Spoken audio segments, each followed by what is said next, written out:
అందరికీ నమస్కారం. ఇప్పుడు మనము కడప జిల్లా ఎర్రగుంట్ల మండలం పోట్లదుర్తి గ్రామంలో ఉండే అగస్తేశ్వరాలయంలో ఉన్నాము. కడప జిల్లాలోని ఈ అగస్తేశ్వరాలయాలు చాలా పురాతనమైనవి. పూర్వము అగస్త్య మహాముని దక్షిణ భారతదేశ యాత్రలో ఉన్నప్పుడు ఈ శివలింగాన్ని ప్రతిష్ఠించారని అంటారు. తర్వాత కాలంలో వీటి చుట్టూ పుట్టలు పెరిగిపోతే 6వ శతాబ్దంలో కడప ప్రాంతాన్ని పరిపాలించిన రేనాటి చోళులు వీటికి పుట్టలు తవ్వించి ఈ శివలింగాలకి గుడి కట్టించారని చరిత్ర చెబుతోంది.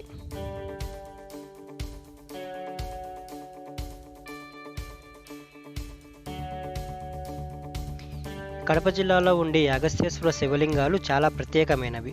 భారతదేశంలో మొదటి శివలింగంగా చెప్పబడే గుడిమల్లం శివలింగం పోలికలు వీటికి ఉంటాయి. ఈ పోట్లదుర్తి అగస్తేశ్వరాలయంలో ఒక పక్కకు పార్వతీదేవికి ఆలయము, ఇంకో పక్క వీరభద్రునికి ఆలయము ఉన్నాయి. వీరభద్రుని దేవాలయంలో విగ్రహాన్ని 14వ శతాబ్దంలో విజయనగర రాజుల కాలంలో ప్రతిష్ఠ చేశారని చెప్తున్నారు.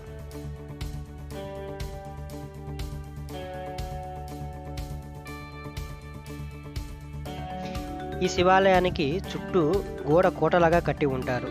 అలానే శివాలయం బయట రోడ్డుకి అటు సైడు 400 సంవత్సరాల కాలం నాటి పురాతనమైన చౌడమ్మ గుడి కూడా ఉంది. శివాలయాన్ని నడిగడ్డ శివాలయం అని అంటారు. పోట్లదుర్తి పక్కన ఉండే వంక పెన్నా నదిలో కలిసే ప్రాంతంలో ఏర్పడిన ఇసుక గడ్డపై గుడి కట్టారు కాబట్టి దీన్ని నడిగడ్డ శివాలయం అని అంటారు.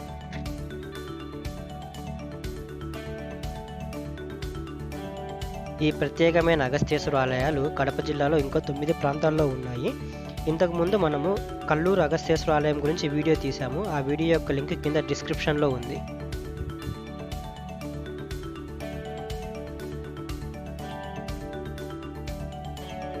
గుళ్ళ యొక్క నిజమైన చరిత్రలు, ప్రత్యేకతలు లాంటివి ఈ ఛానల్ ద్వారా మేము తెలియజేయాలనుకుంటున్నాము. మా ప్రయత్నం మీకు నచ్చితే మా వీడియో లైక్ చేసి షేర్ చేయగలరు. అలానే మా ఛానల్కి సబ్స్క్రైబ్ చేసుకోగలరు. ధన్యవాదాలు.